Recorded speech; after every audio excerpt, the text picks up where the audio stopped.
ओम साईं राम। जो सच्चे दिल से पुकारे साईं बाबा उसकी हर मुराद पूरी करते हैं।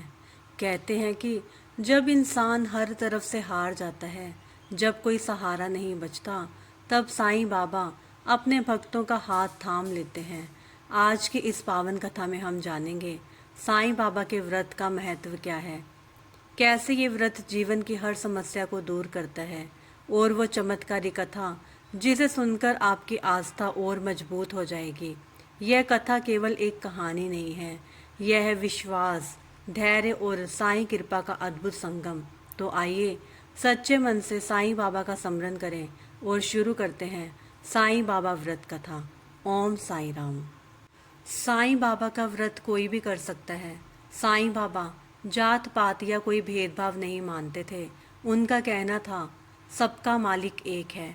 यह व्रत किसी भी गुरुवार को साईं बाबा का नाम लेकर शुरू किया जा सकता है।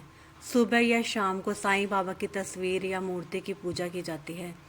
किसी आसन पर पीला कपड़ा बिछाकर उस पर साईं बाबा की तस्वीर रखें। पूजा के लिए पीले फूल या हार का प्रयोग करें। धूप दीप जलाकर साईं व्रत की कथा पढ़नी चाहिए। पूजा के बाद प्रसाद बांटना चाहिए। प्रसाद के रूप में फल या मिठाई बांटी जा सकती है। शिरडी के साईं बाबा के व्रत की संख्या 9 हो जाने पर अंतिम व्रत के दिन 5 गरीब व्यक्तियों को भोजन कराना चाहिए और दान करना चाहिए। इस तरह इस व्रत का समापन होना चाहिए। आइए अब साईं बाबा का नाम लेकर शुरू करते हैं साईं व्रत की कथा। कोकिला बहन और उनके पति महेश भाई शहर में रहते थे। दोनों में एक दूसरे के प्रति प्रेम भाव था, परंतु महेश भाई का स्वभाव झगड़ालू था।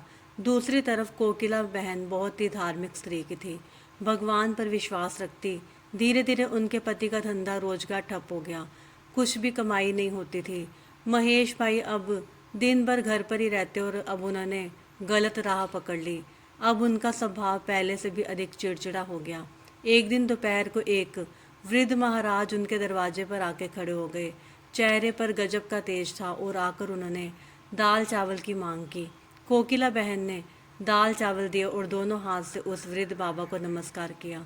वृद्ध ने कहा, साईं सुखी रखे। कोकिला बहन ने कहा, महाराज सुख मेरी किस्मत में नहीं है, और अपने दुखी जीवन का वर्णन किया। महाराज ने श्री साईं के व्रत के बारे में बताया। 9 गुरुवार फराहाल या एक समय भोजन करना, हो सके तो बेटा साईं मंदिर जाना, घर पर साईं बाबा की 9 गुरुवार पूजा करना, साईं व्रत करना और विधि विधान से करना, भूखे को भोजन देना। साईं बाबा तेरी सभी मनोकामनाएं पूर्ण करेंगे। साईं बाबा पर अटूट श्रद्धा रखना जरूरी है। कोकिला बहन ने भी गुरुवार का व्रत किया। 9वें गुरुवार को गरीबों को भोजन कराया। उनके घर से कलह दूर हुए, घर में बहुत ही सुख शांति हो गई। महेश भाई का स्वभाव भी बदल गया, उनका रोजगार फिर से चालू हो गया। थोड़े समय में ही सुख समृद्धि बढ़ गई। दोनों पति पत्नी सुखी जीवन बिताने लगे।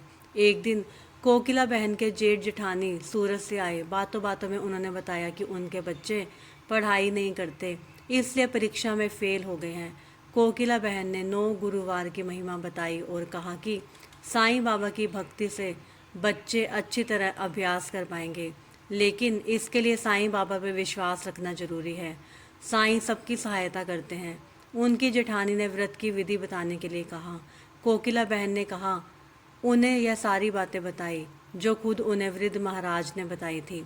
सूरज से उनके जेठानी का थोड़े दिनों में पत्र आया कि उनके बच्चे साईं व्रत करने लगे हैं और बहुत अच्छी तरह से पढ़ते हैं। उन्होंने भी व्रत किया था।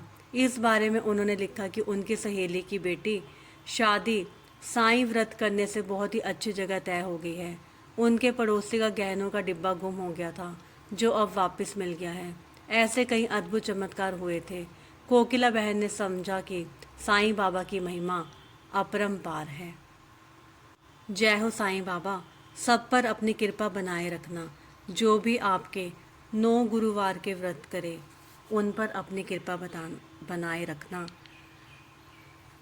9 गुरुवार या 5 और 7 और 11 भी कर सकते हैं। वैसे इस कथा में 9 गुरुवार की महिमा बताई गई है। ओम साई राम। सबका मालिक एक है। यदि आपको ये वीडियो अच्छी लगी हो तो मेरे चैनल प्रभु के प्यारे को सब्सक्राइब जरूर करें। ओम साई राम।